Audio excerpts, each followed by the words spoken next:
cualitativo, pero hay un par de temitas ahí en el medio que sí son importantes y los tienen que, yo les voy a señalar. Pero gran parte, digamos, es más bien cualitativo para que tengan una idea, ¿no? Los objetivos, como dice ahí, dar una mínima idea de los efectos que puede tener la realimentación, pero no vamos a dar un método, una metodología general. Vamos a ver ejemplos para motivar. ¿Mm? Bien. Como habrán visto ya, mediante la realimentación yo puedo estabilizar o inestabilizar un sistema. Acá hay un ejemplo bien sencillo. Tenemos una planta acá, G, que está en un lazo de realimentación. Es todo una sola entrada, una sola salida, ¿no? Entonces esta acá es un escalar, ¿bien? Y la transferencia es esta que está acá, que como vemos es inestable porque tiene cambios de signo en el denominador. Entonces la pregunta es, ¿se puede lograr que la transferencia de lazo cerrado sea estable eligiendo adecuadamente esta ganancia K? Bueno, a ver, hallamos la transferencia de lazo cerrado, ya saben, es K por G sobre 1 más K por G, o K por el numerador dividido denominador más K por el numerador. Me queda esto de acá. Saco factor común S y veo el término independiente. Y fíjense, me queda en el lazo cerrado un coeficiente menos 2 más K y otro menos 1 más K por B0. Y me decía que B0, que no me dice cuánto vale, pero me dice que es positivo. Entonces acá ya inmediatamente, si lo analizo cualitativamente, veo que si K es suficientemente grande, voy a poder hacer que este coeficiente sea positivo y el otro también. Entonces, evidentemente, para este caso particular, realimentando con solamente una ganancia, o sea, con control proporcional que se llama, voy a poder lograr que la realimentación sea estable. Y acá tengo las ecuaciones, o sea, necesito que menos 2 más K sea positivo y necesito que menos 1 más K por B0 sea positivo. Entonces, para que este sea positivo, K tiene que ser mayor que 2. Para que este otro sea positivo, K tiene que ser mayor que 1 sobre B0, porque B0 era positivo. Y vemos que si K es suficientemente grande, lo voy a poder estabilizar. Al mismo tiempo, pueden concluir que si no elijo K adecuadamente, voy a poder también inestabilizar algo que sea estable. Y ese es un problema también. Bien. Ahora, ¿qué pasa en el mismo caso, no es cierto? Pero donde ahora la planta no es. Acá arriba la otra tenía S más B0. Este tiene un 1 nomás en el numerador. ¿Podré en este caso estabilizarla con un control proporcional? Y ya lo ven acá que no se puede. Porque este coeficiente de lazo cerrado me queda igual a menos 2 y no le puedo cambiar el signo, valga lo que valga mi ganancia K. ¿Está bien? Entonces no se puede estabilizar para ningún valor de K. Entonces voy viendo que depende, ¿no es cierto? Para este control tan sencillo que ya vimos, se mide una sola cosa, hay un solo parámetro para ajustar. Bueno, algunas cosas podré hacer y otras cosas no podré hacer. Y tendré que ver cada caso, ¿no es cierto? Bien. Ahora, hay un caso particularmente difícil, siempre, ya vamos a ver más en detalle más adelante, ¿por qué? Que es el de los sistemas no mínima fase, que es cuando los ceros están en el semiplano derecho. Dicho rápido, a veces van a escuchar los ceros son inestables. Los ceros no son estables o inestables, pero que te digan que un cero es inestable quiere decir que está en el semiplano derecho. Es una forma de decir. No tiene nada que ver con la estabilidad del lazo abierto. Además, este sistema, además de ser no mínima fase por tener un 0 en el semiplano derecho, porque tiene un cambio de signo en el denominador. ¿Está bien? Esta es la planta. Entonces la pregunta es, ¿la puedo estabilizar con un control proporcional? ¿Mm? Bueno, acá vemos. Fíjense, cuando hago el lazo cerrado me queda que K afecta a los dos coeficientes. Pero, ojo, digamos, fíjense que acá, para que este coeficiente se mantenga positivo, K no puede ser negativo con un valor absoluto muy grande, porque me haría negativo este coeficiente. Pero para que este coeficiente se haga positivo, K sí tiene que ser negativo, porque B0 es positivo. ¿Está bien? Entonces acá ya veo que voy a tener una solución de compromiso. Para que este se haga positivo, el K tiene que ser negativo y cuanto más grande su valor absoluto, mejor. Pero si muy grande el valor absoluto negativo, este se me puede hacer negativo. ¿Está bien? Entonces voy a tener un compromiso ahí. Va a depender de cuánto valga B0. Y acá tengo las ecuaciones. 2 más K tiene que ser positivo, entonces sí o sí K tiene que ser mayor que menos 2. Ahora, para que menos 1, cuidado acá, esto ustedes lo miran y dicen qué pavada, pero la mayoría muchas veces se equivocan. Fíjense, ¿cómo despejo esta desigualdad? Menos 1. ¿Cuál es el problema? El problema es que B0 es negativo y cuando divido por un número negativo a los dos lados de una desigualdad, se me da vuelta la desigualdad. ¿Está bien? Entonces esto es equivalente a menos 1 es mayor que K por B0. Lo que hice fue pasar el K por B0 sumando, ahí no hay problema. Ahora cuando divido por B0, como B0 es negativo, se me invierte la desigualdad y me queda K menor que menos 1 sobre B0. ¿Está bien? Entonces fíjense, necesito que K esté entre menos 2 y menos 1 sobre B0. Y para que esto sea posible, menos 1 sobre B0 tiene que ser mayor que menos 2. ¿Sí? Si no, no voy a poder meter un K ahí en el medio. Porque va a ser imposible. Bueno, B0, entonces este es un... perdón, B0 no es positivo. Ya había dicho eso, porque si no el denominador, el 0 te va a la izquierda. Sí, por eso. B0 es positivo. Me puedo haber equivocado y haber dicho que B0 es negativo. No, lo que es negativo es todo esto. Ah, bien. Claro, pero cuando divide la desigualdad, si B0 es positivo, no debería quedar igual. No entendí esa parte.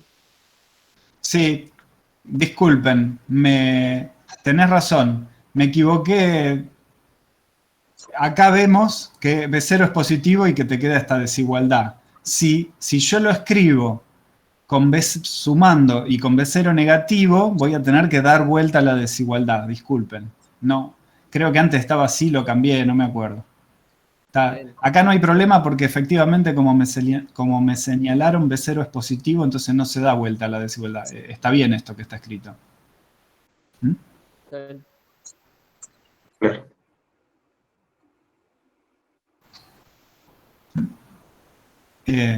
Bien, perfecto.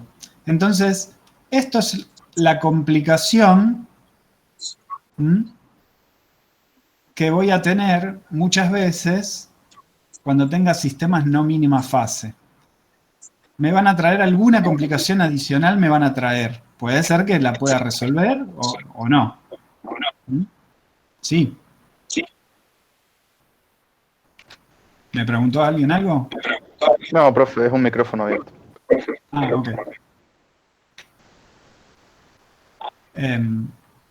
Bien. Bueno, entonces, a modo de conclusión, verán, es muy conceptual esto. La realimentación puede permitirnos estabilizar un sistema inestable. ¿Mm?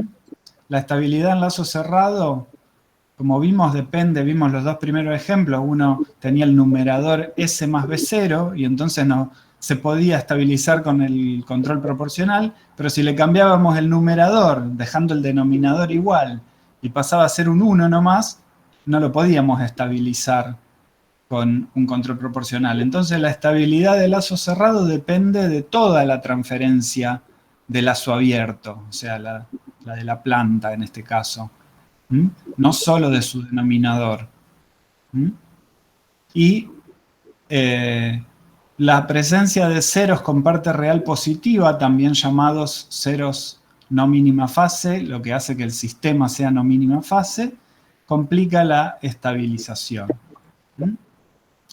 Ahora, como dice acá, si en lugar de utilizar un control o compensador estático, que sea una ganancia nomás, se utiliza algo más complejo, como un control dinámico, una función transferencia, se podrán ubicar todos los polos del lazo cerrado siempre que lo diseñe adecuadamente. Por lo tanto, siempre se podrá lograr estabilidad en lazo cerrado mediante algún diseño más complejo, como dice acá, ¿no?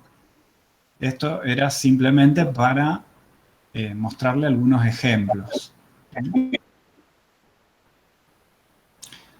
Bueno, ¿qué hace la realimentación sobre la ganancia estática? Eso era sobre la estabilidad que podíamos decir, ¿no es cierto?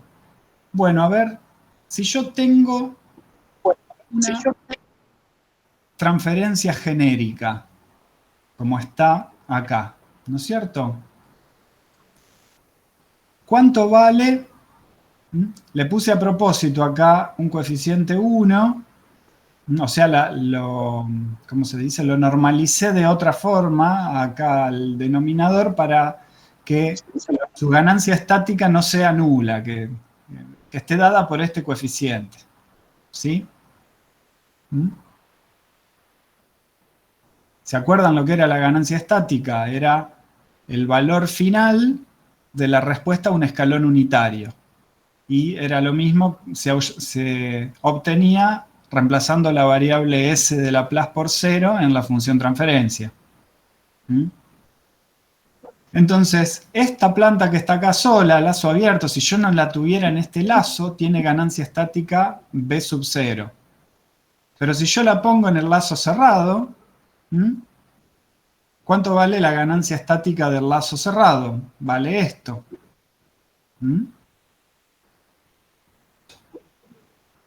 Entonces, fíjense que yo, cambiando el valor de K, puedo cambiar el valor de la ganancia estática del lazo.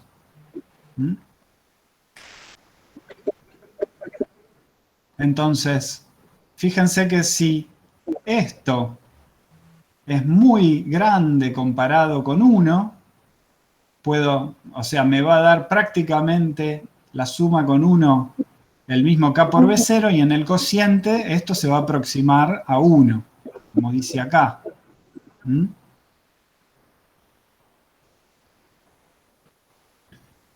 Quiere decir que yo, tomando una ganancia muy grande, puedo independizar la ganancia estática del lazo de la de la planta. Porque supónganse que yo no conozco con exactitud B0.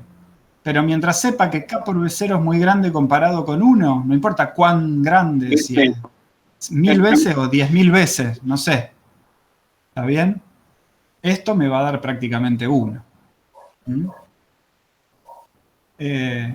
Esto es algo que sucede, o similar, en amplificadores operacionales, que los habrán visto o los estarán por ver. El amplificador operacional nunca se usa sin realimentar, ¿no es cierto? A lazo abierto, según el manual, tiene ganancias en el orden de las decenas de miles o tal vez cientos de miles.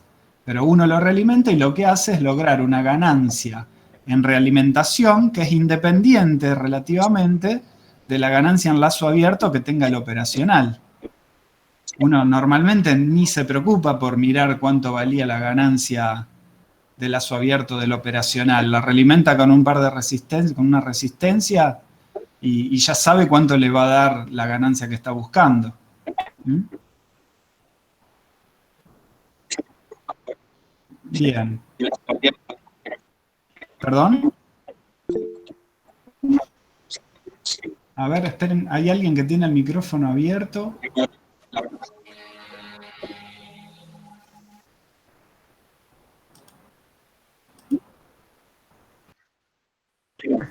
Bueno. Sí, Hernán, es Guillermo. Guillermo tiene el micrófono abierto y Sí, Hernán, te A quería ver. hacer está una entrando pregunta. ruido. Creo que acá lo veo. Ahí está. Ahí está. Sí. Te Bien. quería hacer una pregunta. Sí, decime. ¿Cuál? ¿Se escucha? Sí.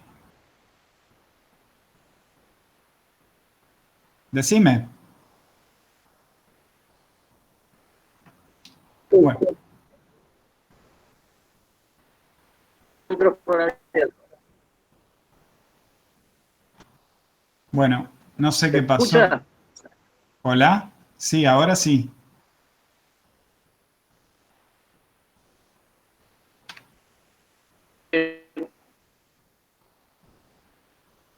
No, Guillermo, sé que estás tratando de hablar, pero se Sí, te se cortó escucha muy justo. En mal. la vida real, la realimentación, ¿cómo se No, no te puedo escuchar bien, Guillermo, porque me llega todo cortado tu audio. ¿Me lo querés escribir en el chat?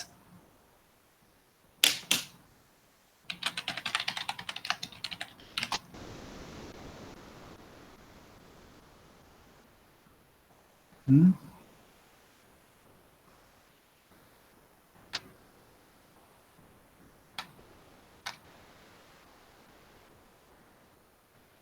A ver. Bueno, yo sigo y después te respondo, Guillermo, en todo caso. Bien, entonces quedamos que haciendo la ganancia de realimentación muy grande, podemos independizar la ganancia estática en realimentación de la que tenga la planta a lazo abierto. ¿Mm? Bueno, y a eso lo voy a saltear porque...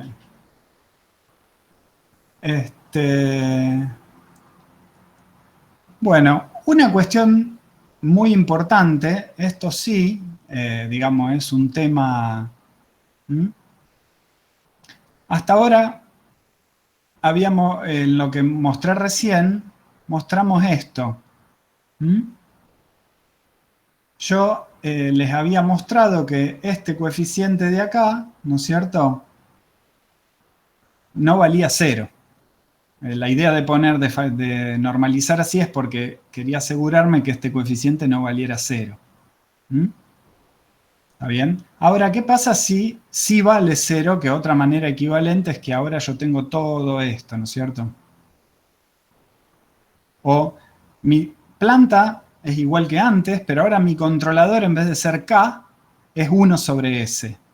¿Está bien? Entonces lo que tengo acá es algo que tiene un polo en el origen. ¿Qué ganancia estática tiene ahora este lazo? ¿Mm? La transferencia de lazo cerrado es así ahora. ¿Mm? G de S sobre S dividido 1 más G de S sobre S. Multiplico arriba y abajo por S, entonces me queda esto. ¿Mm? ¿Sí? Y cuando hago G de lazo cerrado evaluado en 0 para ver la ganancia estática del lazo, me da 1. Y me da 1 independientemente de lo que valga G. Pues fíjense que si esto sale de que mi controlador tenía un polo en 0. De que no importó lo que valiera G en 0 acá. Porque me queda G en 0 sobre G en 0. ¿Está bien? Lo que sí, no puede valer 0. Por eso si vale 0 es porque tiene un polo, tiene un 0 en 0 que me puede cancelar el polo en 0 que tiene acá el controlador. Entonces, por eso necesito esta condición para que se pueda cancelar. ¿Mm? Bien. Entonces, hay algo muy interesante acá y muy útil que se llama acción integral, ¿no?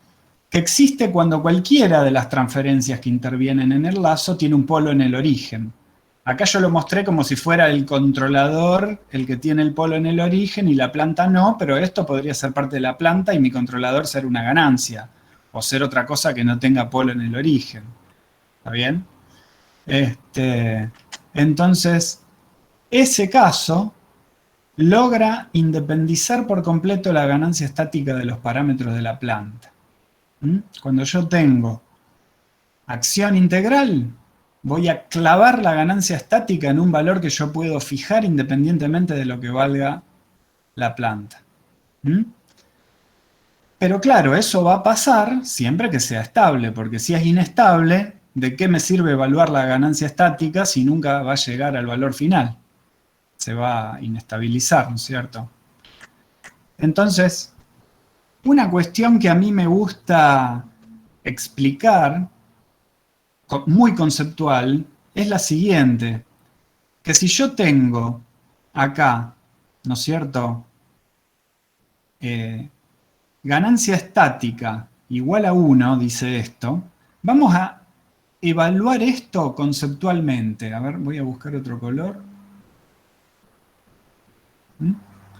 ¿Cómo miro la ganancia estática de esto? ¿Qué es la ganancia estática? Es poner un escalón y llegar al régimen. El régimen es el equilibrio. ¿Se acuerdan qué sucede en el equilibrio o en el punto de equilibrio? El sistema se queda quieto en el equilibrio, no sigue evolucionando. Quiere decir que no hay variaciones, no hay derivadas. Todas las derivadas tienen que ser nulas porque estoy en un equilibrio. ¿Está bien? Entonces, si acá tengo un integrador y esto se quedó constante, porque quiere decir que acá entró un cero. Para que la salida de un integrador se quede constante, tiene que estar integrando cero. O, dicho de otra manera, la derivada de una constante me da cero. ¿Sí? La entrada del integrador es la derivada de su salida. ¿Sí? Entonces, si yo estoy en régimen y esto es estable, acá voy a tener un cero. Cero. Si acá tengo un 0 es porque esto iguala a esto. Y como hay realimentación unitaria, quiere decir que en régimen la salida está forzada a igualar a la entrada. Entonces, si la entrada es un escalón unitario, vale 1 en régimen, la salida tiene que valer 1 en régimen. ¿Sí? Entonces, fíjense cómo conceptualmente, entendiendo qué es el equilibrio en el diagrama de bloque, ¿no?, puedo rápidamente darme cuenta cuánto tiene que ser la ganancia estática en este caso. Ahora, esto vale aunque este integrador estos bloques estén dados vueltas, digamos, esté GDS acá. ¿Está bien? Y el 1 sobre S esté acá. O sea, este acá y este acá, y va a valer lo mismo.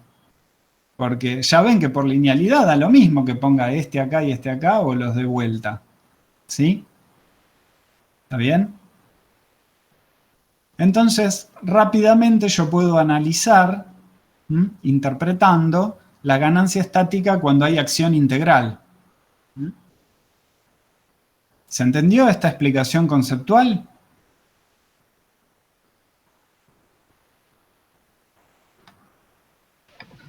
Sí, profe. Sí, sí. Ok. Sí. Profe, ¿y eso te serviría para un diseño?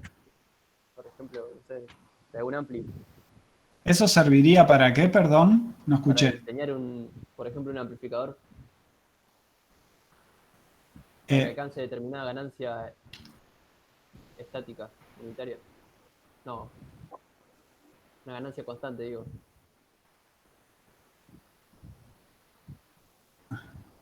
Dame un segundito para que... ¿Vos podrás subirle el volumen a tu micrófono? No, que preguntaba si podría servir para el diseño de un amplificador. El tema de la ganancia estática.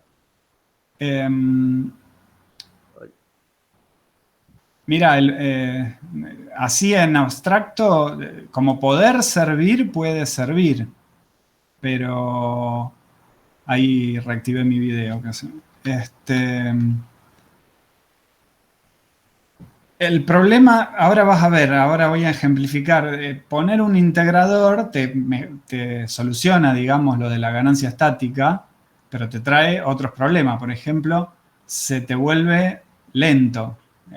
Se te puede volver muy lento el sistema. Ahora vamos a ver, mira. Entonces, hay que ver si vos vas a diseñar un amplificador, depende de qué, porque en la respuesta en frecuencia te va a traer un efecto, digamos, eso.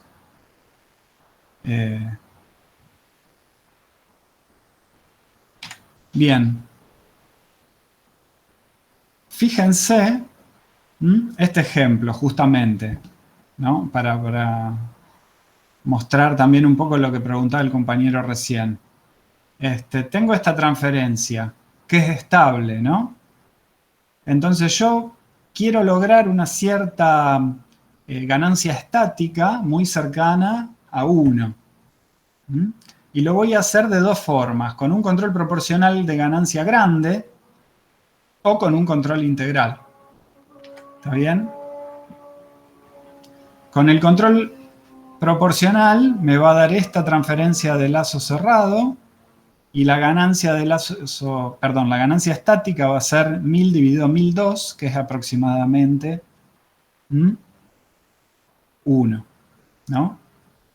Si en cambio lo hago con el control integral, obvio, el control integral me está agregando un orden, ¿no? Tengo la planta de segundo orden, el controlador, un integrador, tengo orden 3 en el lazo, pero bueno, acá evalúo, acá veo el orden 3, evalúo la ganancia estática y como ya sabía, me da clavado igual a 1. ¿Sí? Ahora, ¿cuál es la diferencia en la respuesta entre esta transferencia y esta otra? Y acá tengo la diferencia. La verde es con control proporcional. Y la roja es con el control integral. Parece como más linda. No es tan oscilante la roja, pero es más lenta. Demora bastante más en establecerse. Como el doble casi en establecerse.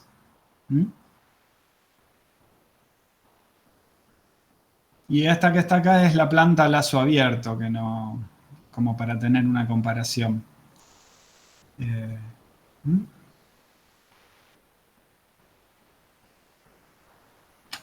Bien. Ahora, claro, yo estoy comparando, fíjense, un control que tiene un parámetro para ajustar con un control que no tiene ningún parámetro. Pero bueno, yo lo puedo multiplicar por K y sigo teniendo la acción integral. Sigo teniendo un polo en el origen. ¿Sí? Y K me va a dar un parámetro para ajustar.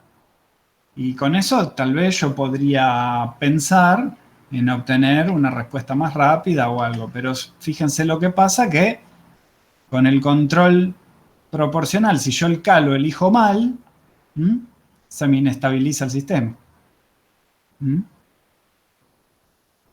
Si yo ahora hago las raíces de este polinomio, me da que tiene una con parte real positiva. Un par complejo conjugado con parte real positiva. Y entonces, por más que yo teóricamente puedo evaluar GLC en 0, que me da 1, me sigue dando 1 porque está la acción integral, esa ganancia estática no se alcanza nunca porque el sistema es inestable. Entonces no converge al equilibrio.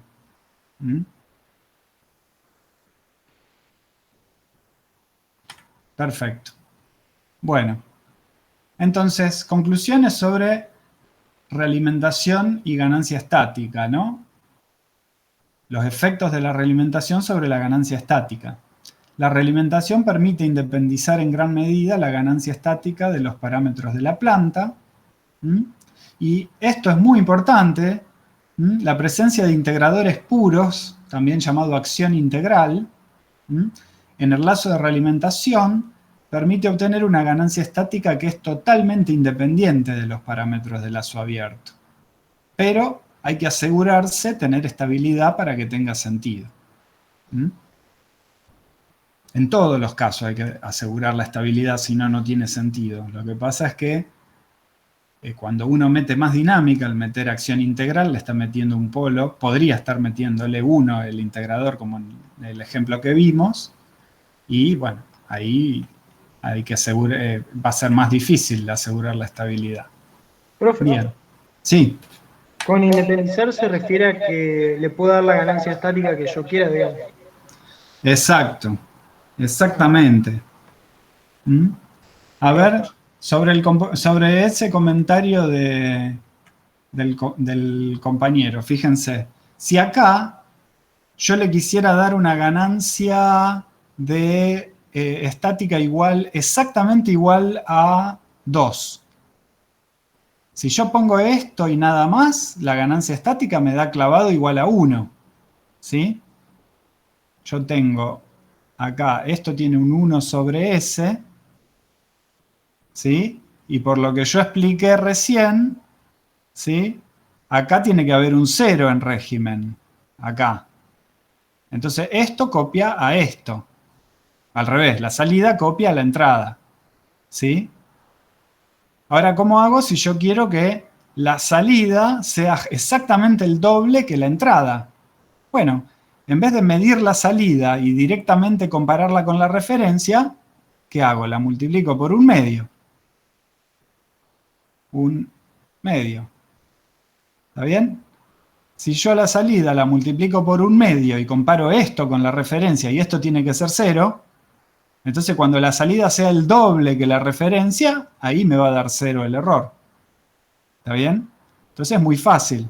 Estas son todas operaciones que yo puedo hacer. Yo mido, multiplico, comparo, eso son cosas que yo puedo hacer como diseñador, ¿no es cierto? Bien. Entonces, gracias a la pregunta del compañero, no solo fijamos la ganancia estática igual a 1, sino que podemos fijar cualquier ganancia estática que querramos. ¿Mm?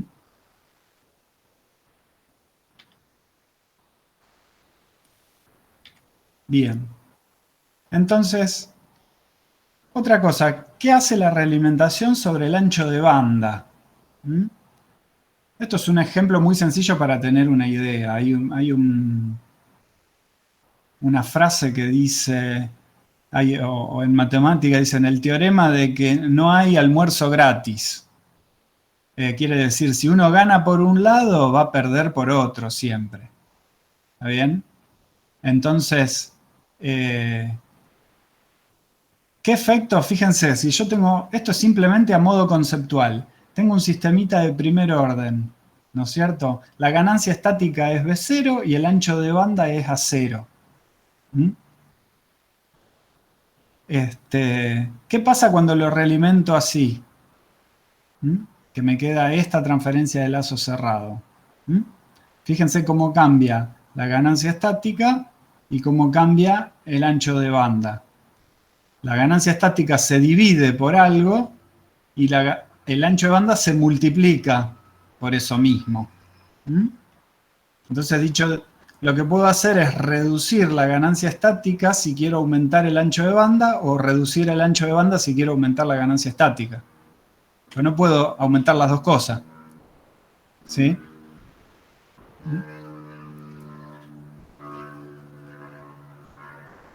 Esto sucede en los... Perdón, ¿ustedes escuchan un ruido de fondo?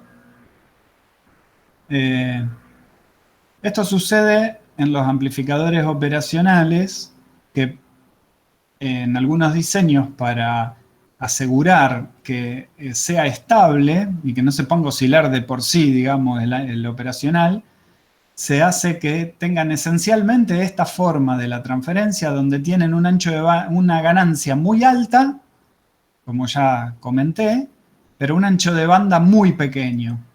Cuando uno lo realimenta, como ustedes probablemente ya saben, con una resistencia a la realimentación negativa, lo que hacen es bajarle la ganancia, pero le aumentan el ancho de banda. ¿Mm? Así que, bueno, simplemente para que tengan una idea de que tiene un efecto sobre la respuesta frecuencial, sería la realimentación, y no puedo ganar por todos lados, por algún lado voy a perder. Bien, ¿qué pasa con las perturbaciones? ¿Mm? ¿Qué me puede hacer la realimentación para con las perturbaciones? Bueno, ya vimos, ¿no? Son señales que afectan el comportamiento del sistema, pero que no las podemos controlar a voluntad, por eso las llamamos perturbaciones. Modelan ruido, incertidumbre, no idealidades, producen efectos no deseados, y una manera de modelarlas es como perturbaciones aditivas a la entrada de la planta. ¿Mm? Que tiene sentido que seguro voy a tener una perturbación aditiva, no sé si aditiva, pero seguro voy a tener perturbaciones a la entrada de la planta. ¿Por qué? Porque la entrada de la planta es lo que yo actúo sobre la planta, ¿no? Y yo mido, calculo, genero señales y actúo en función de eso, y la actuación siempre va a tener errores. Y esos errores a veces no los puedo acotar, pero no los puedo controlar del todo, entonces tiene sentido pensar que tengo una perturbación aditiva a la entrada de mi planta. O sea, por sobre lo que a mí me gustaría que sea la entrada, va a haber un error. ¿Mm? Bien. Entonces, fíjense un esquema como ya vimos. ¿Mm? Acá tenemos la perturbación, tenemos una entrada de referencia y una de perturbación, y tenemos las dos transferencias, ¿no? Entre la entrada de referencia y la salida, y entre la perturbación y la salida. Y la única diferencia acá es que difieren en la ganancia K. ¿Mm? Entonces, si yo solo me preocupo por la ganancia estática, ya vimos que si K es grande, entonces la ganancia de la transferencia entre la referencia y la salida va a tender a 1 independientemente de la planta, pero también vemos que esta va a tender a 0.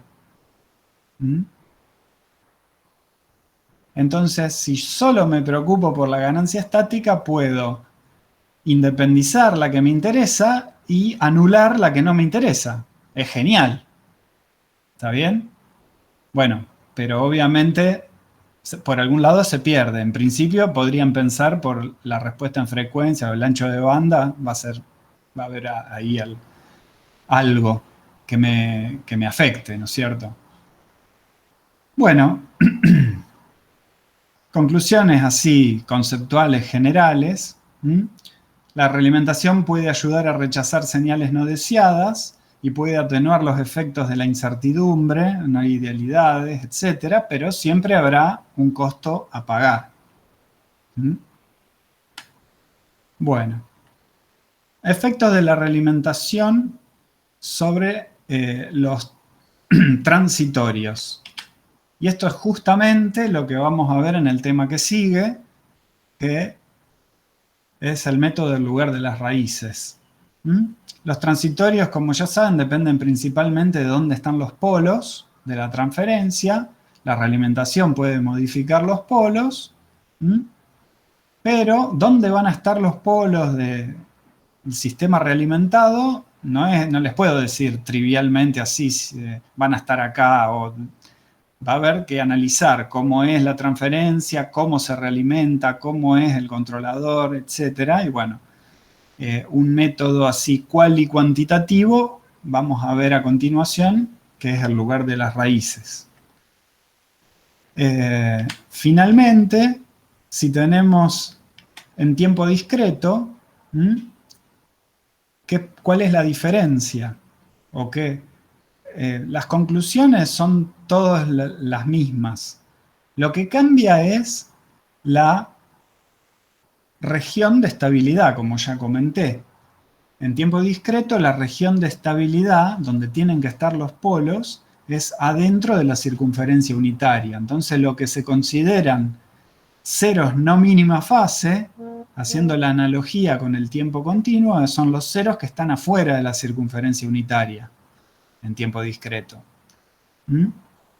O los que tienen, es lo mismo los que tienen módulo mayor que 1. ¿Mm? Vale todo lo mismo, excepto cómo sería la acción integral en tiempo discreto. ¿Mm?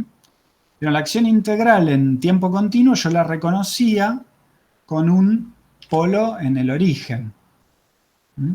En tiempo discreto la voy a reconocer con un polo en 1, no un polo en el origen. ¿Mm? ¿Está bien? Ahora vemos un ejemplo. Pero fíjense que, ¿cómo es la analogía? Yo para hallar la ganancia estática en tiempo continuo hacía la transferencia evaluada en S igual a 0. Pero en tiempo discreto, para hallar la ganancia estática, hago la transferencia evaluada en Z igual a 1. ¿Mm? Entonces, eso es lo que me define dónde está el polo de la acción integral. ¿Mm? Bien, veamos un ejemplo. ¿Mm? Si tenemos una transferencia que tiene ganancia estática de tiempo discreto, no nula, porque si no me podría tener un 0 que me cancele la acción integral, ¿no? Si esta tiene un 0 en 1 y esta tiene un polo en 1, se puede cancelar el 0 con el polo y pasa otra cosa.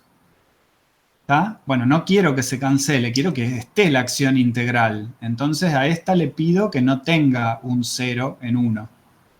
¿Mm? Bien, entonces tengo acción integral, porque el control tiene un polo en 1. Cuando calculo la transferencia de lazo cerrado, me queda esto. ¿Mm? Y para hallar la ganancia estática en tiempo discreto, la tengo que evaluar en Z igual a 1. ¿Mm? Y me da esto. Lo mismo que pasaba en tiempo continuo, nada más que estoy evaluando en Z igual a 1 en lugar de evaluar en S igual a 0. Y, obviamente, el polo tiene que estar en Z igual a 1. Entonces, la conclusión es la misma. Lo que cambia es cómo se evalúa la ganancia estática, dónde tiene que estar el polo. ¿Se entendió?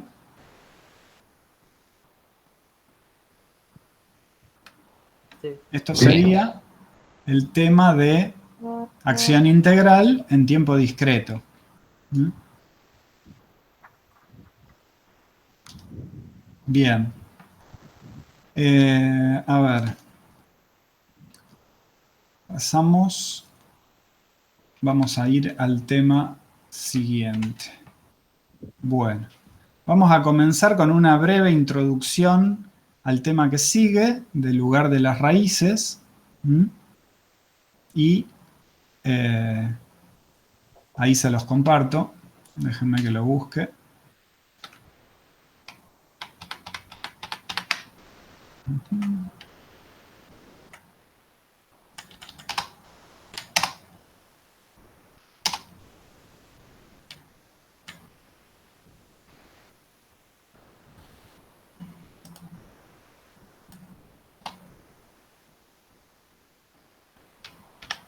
Ahí. Bien. Perfecto. Bueno. Vamos a comenzar. Vamos a compartir la pantalla completa de vuelta. A ver.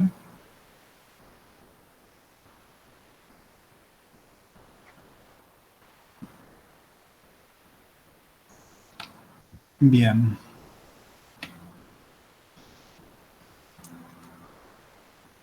Perfecto, entonces. Vamos a comenzar con una breve introducción al tema del lugar de las raíces, o lugar geométrico de las raíces. Primero, obviamente, ¿qué es el lugar de las raíces? Algo les anticipé, ¿no? El lugar de las raíces es un diagrama, o sea, un dibujo, que muestra la posición de los polos de la transferencia de lazo cerrado cuando yo varío un parámetro que interviene en el lazo, que por ejemplo es la ganancia del controlador, ¿no? Entonces acá tengo un ejemplo de un lazo. Tengo este lazo, tengo un control proporcional en este caso que tiene la ganancia. Y lo que quiero saber es si yo tengo de dato a esta, es dato. Perdón, voy a agarrar un color. Si esta es dato, ¿dónde están los polos de la transferencia de lazo cerrado? Y bueno, va a depender de cuánto valga K. Bueno, yo quiero un dibujo que me muestre los polos para muchos valores de K. Es más, para un continuo de valores de K, variando desde 0 hasta infinito, por ejemplo. Bueno, ese es el gráfico del lugar de las raíces. Me ilustra dónde están los polos de lazo cerrado para muchos valores de K, para un continuo de valores de K. ¿Bien? La mejor manera de entender qué es verlo, ver un dibujo, ¿no? Fíjense, este es el lazo que les mostré recién. Ahora sí le pongo valores numéricos. Si se acuerdan, esta es la transferencia con mismos coeficientes que les mostré para el caso del lector óptico. O sea que me relacionaba la tensión que le aplicaba a la bobina con cuánto se desplazaba la lente de enfoque. Y yo digo, si yo lo realimento así, con K positivo, desde 0 hasta infinito, ¿a dónde pueden estar los polos del lazo cerrado? Y el diagrama del lugar de las raíces es esto que está acá. Que fíjense, tiene un par de cruces, acá se ve poquito, pero hay una cruz ahí y otra cruz ahí. Esos son los polos de G. ¿Está bien?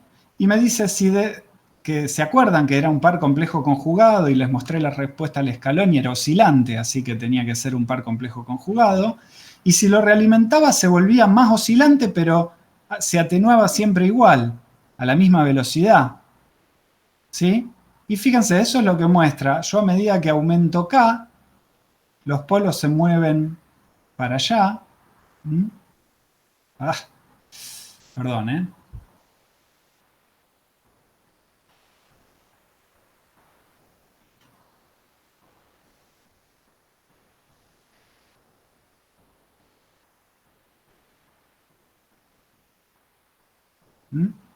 Quiere decir que a medida que aumento K, los polos se mantienen su parte real, pero aumentan el módulo de su parte imaginaria. Quiere decir que la frecuencia amortiguada, que es la parte imaginaria de los polos, ¿no es cierto? Más menos omega A es la parte imaginaria del par, ¿sí? Puede aumentar, pero no varía la parte real de los polos que me daba cuánto se amortigua. Y eso lo veo, fíjense la ecuación de lazo, la transferencia de lazo cerrado y la ecuación característica. Yo puedo modificar el término independiente acá, o sea, el término omega n cuadrado, pero no puedo modificar el término de 2 por xi por omega n. Y como xi por omega n es el valor absoluto acá de la parte real, no modifico la parte real de los polos. Lo único que modifico es la frecuencia de oscilación, la parte imaginaria de los polos. Bueno, esto es el diagrama del lugar de las raíces para este caso. Que como es de segundo orden, uno hasta lo podría calcular a esto, porque usa la resolvente de la cuadrática y puede obtener la forma analítica. Pero si uno tiene orden más alto, cúbica, cuártica, quíntica, ya es analíticamente prácticamente imposible. Se puede hacer numéricamente, ¿sí? El cálculo exacto de las raíces. Veamos otro ejemplo. Se entiende la idea del diagrama del lugar de las raíces, ¿no? Es un gráfico que me muestra todas las posibles posiciones de los polos de lazo cerrado a medida que yo varío la ganancia, desde un valor hasta infinito. Desde 0 hasta infinito. Fíjense, otro ejemplo, mismo lazo, pero cambia la transferencia. Ahora no es la del lector óptico, es un invento esta. Tiene un polo en el origen. Acá está. un polo en 0, un polo en -3, esos son cruces, y un 0 en -1. Y el lugar de las raíces me dice que, bueno, acá está dibujado, que si yo aumento, si K es cercano a 0, los polos van a estar cerca de las cruces en lazo cerrado. O sea que en lazo cerrado van a coincidir con los polos de G, que son los de lazo abierto. Van a estar cerca del 0 y del -3. Fíjense que lo veo acá en la ecuación característica. Si K vale 0, la ecuación se reduce a S cuadrado más 3S igual a 0. Y eso es el denominador acá. Esto de acá abajo es S cuadrado más 3S. ¿Sí?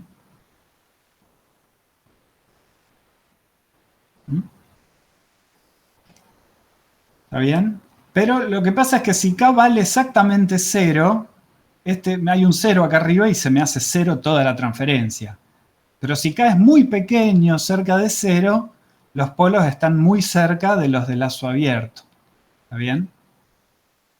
¿Y qué pasa si K es muy grande? Bueno, fíjense, hay un polo que se hace cada vez más negativo, siempre a la izquierda del -3, pero hay uno que no se hace cada vez más negativo, sino que nunca pasa a la izquierda del -1.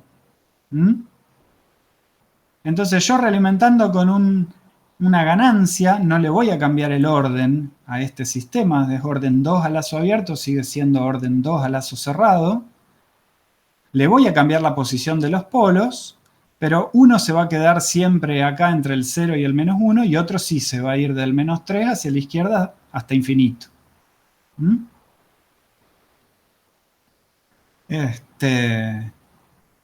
¿Está? ¿Se entiende más o menos la idea del diagrama? ¿Qué me muestra el dibujito del lugar de las raíces, ¿no? Acá hay otro ejemplo. Ahora empiezan a aparecer más cosas, más interesantes. En el diagrama anterior, las flechas que van hacia arriba. ¿Perdón? En el diagrama, o sea, la flecha que va desde el -1 hacia arriba. ¿A qué se refiere? No, esto te indica, eso es para indicar nomás que eso corresponde acá tendiendo infinito. Esta flecha de trazos, decís vos. Sí. Sí, es para que vos sepas a qué valor de K corresponde esa posición de polo de lazo cerrado. K igual 0 corresponde a las cruces, K tendiendo a infinito. Uno de los polos va a estar cerca del -1 y otro se va a ir hacia menos infinito. ¿Se entiende? Sí. Porque para cada valor de K tengo dos polos.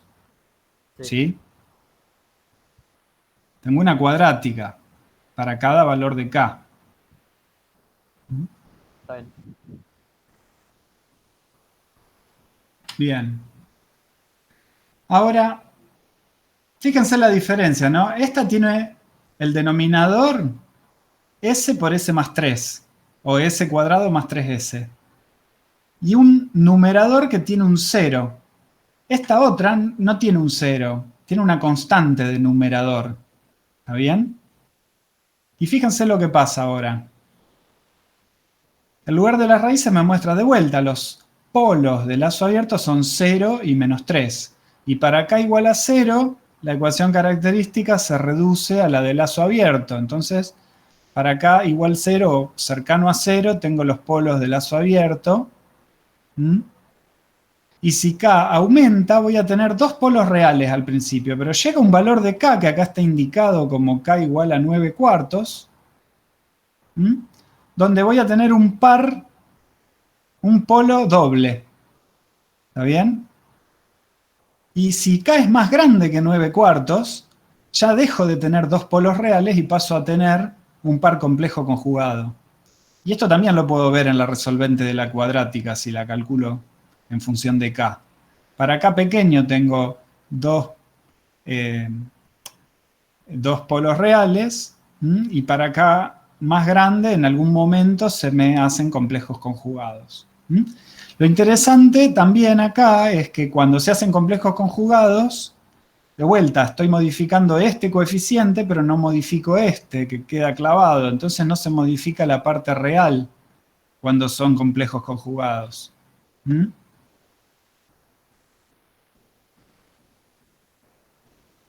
Bueno, esto que aparece acá se llama un punto de quiebre del lugar de las raíces, que es un punto donde polos reales, se juntan dos polos reales y pasan a ser complejos, o se juntan dos complejos y pasan a ser reales. ¿Está bien? Entonces esto, a ver ahí, punto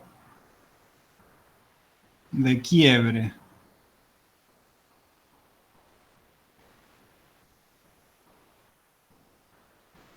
¿Mm? Bien. Ahora, fíjense uno de tercer orden ya. Tengo polos de lazo abierto en 0, menos 3 y menos 6. O sea que esas son las cruces. 0, menos 3 y menos 6. No tengo ceros a lazo abierto. Entonces un 1 en el numerador acá. ¿Mm? Y pasa esto. Para pequeños valores de K ya sabemos, estamos cerca de las cruces.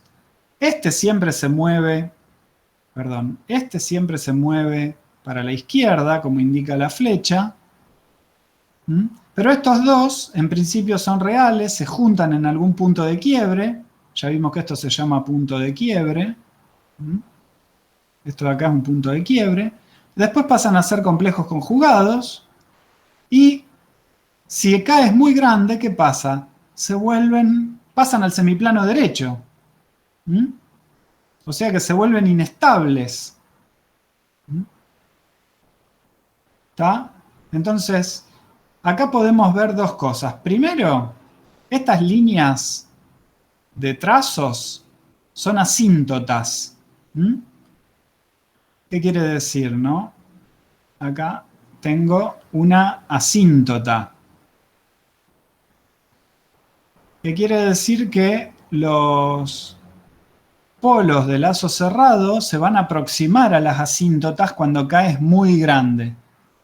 Y si esa asíntota, como en este caso, cruza el semiplano derecho, bueno, se me va a hacer inestable el polo. ¿Está bien? El par de polos acá, porque es un par complejo conjugado. ¿Mm? Y acá está indicado que esa asíntota tiene un ángulo de pi sobre 3, o sea, de 60 grados. ¿Mm?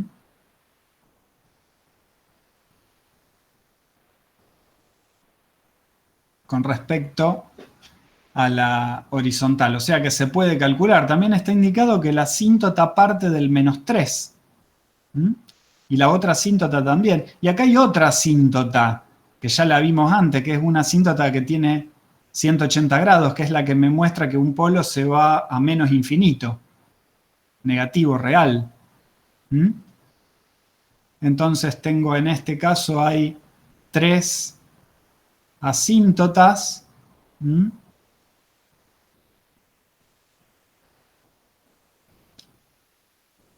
Tienen ángulos que se pueden calcular. El ángulo de esta asíntota es 60 grados, el ángulo de esta otra es menos 60 grados y el ángulo de la tercera asíntota es 180 grados, o pi.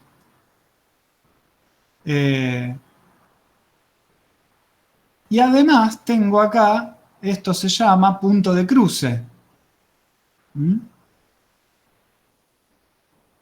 Punto de cruce, que es donde polos cambian su condición de estabilidad, ¿no es cierto? Pasan de ser estables a inestables o al revés. Eso es un punto de cruce.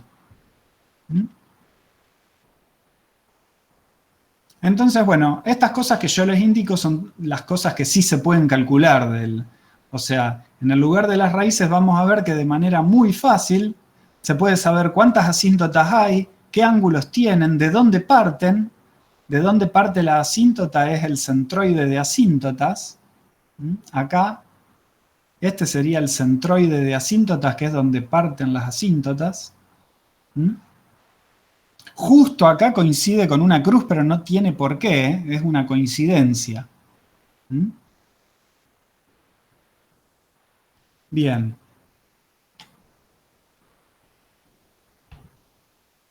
Otro ejemplo, digamos, este es un sistema también de tercer orden, pero ahora el numerador es de segundo grado y tiene un par de raíces, que son estos dos ceros de acá, que son complejos conjugados. Y por suerte es mínima fase. ¿Mm? Porque fíjense, habrán estado viendo que siempre hay caminos de las raíces que terminan en los ceros. ¿Mm? Alguno se va a infinito, pero siempre hay un camino que llega a cada uno de los ceros que tenga la transferencia de lazo abierto. ¿Mm?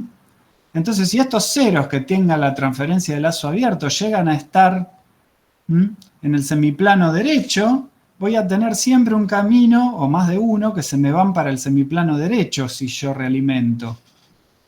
Y entonces, bueno, voy a tener que tener cuidado de realimentar bien, con la ganancia adecuada para que no se me inestabilice. De ahí, o sea, con el método del lugar de las raíces vamos a poder ver muy fácilmente la complicación que traen los ceros no mínima fase. ¿Mm? Bien. Y acá una cuestión que también se puede calcular relativamente fácilmente es, bueno, yo sé que este camino termina en el 0, ya después lo vamos a ver bien en detalle. Puedo ver con qué ángulo llega tangente este camino hacia el 0. ¿Mm?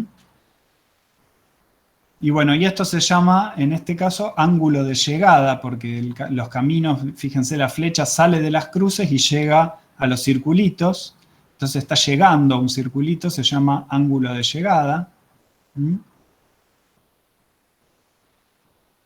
Si fuera el ángulo con que sale de una cruz sería ángulo de salida, pero este es ángulo de llegada.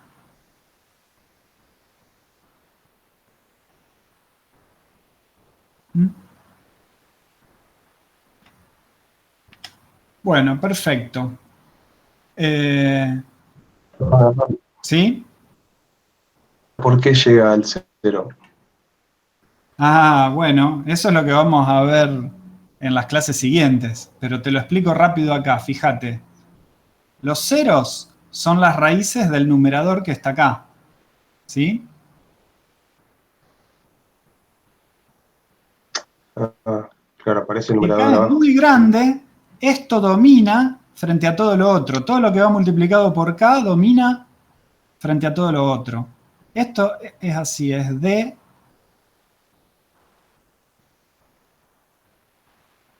más K por N. ¿Sí? Si K es muy grande, esto domina, ¿sí? Frente al D de S, que es este de acá.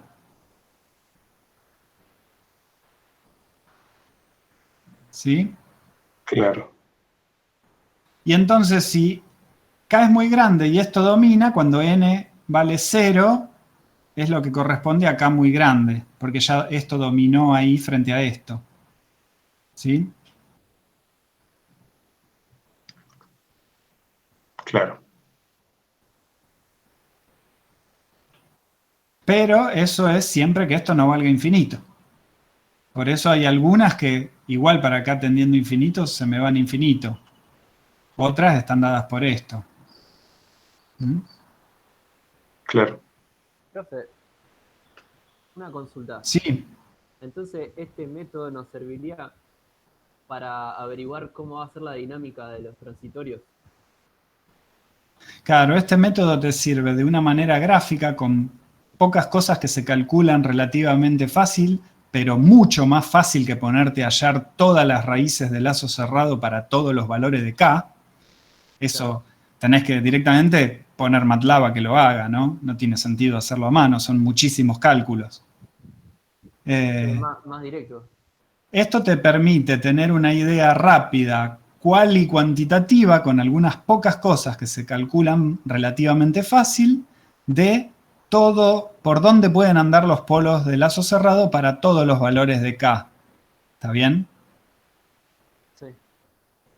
Para tener una idea, o sea, vos querés decir, mirá, se me realimenté, no sé, este circuito que tenía inductores, capacitores y algunos operacionales, y me empieza a oscilar la salida. ¿Qué está pasando? ¿Por qué?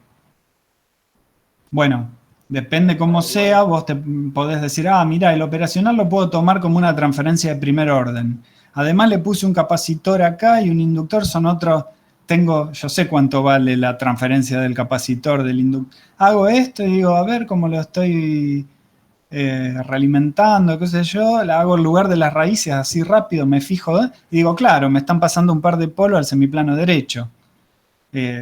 Este capacitor acá lo tengo que sacar, qué sé yo, le tengo que poner una resistencia en paralelo, ¿se entiende? Sería más o menos tener una manera más cualitativa que cuantitativa, con pocos cálculos, digamos. Claro, te ahorra bastante tiempo. ¿Sí? Sí. ¿Alguna otra pregunta? Bueno, yo cortaría la clase acá porque después ya entramos cómo se hace esto, por qué, todos los por qué vienen después. Digamos, esto era para que tengan una idea de qué puede aparecer en el diagrama, que vean algunos ejemplos. ¿Mm? Bueno, Bueno, Está bien. Ok, profe. bueno, Bueno, muchas profe, gracias. buen fin de semana. Buen fin de. Bueno, Nos gracias. vemos. Al final. Bueno, buen fin de gente. Hasta luego.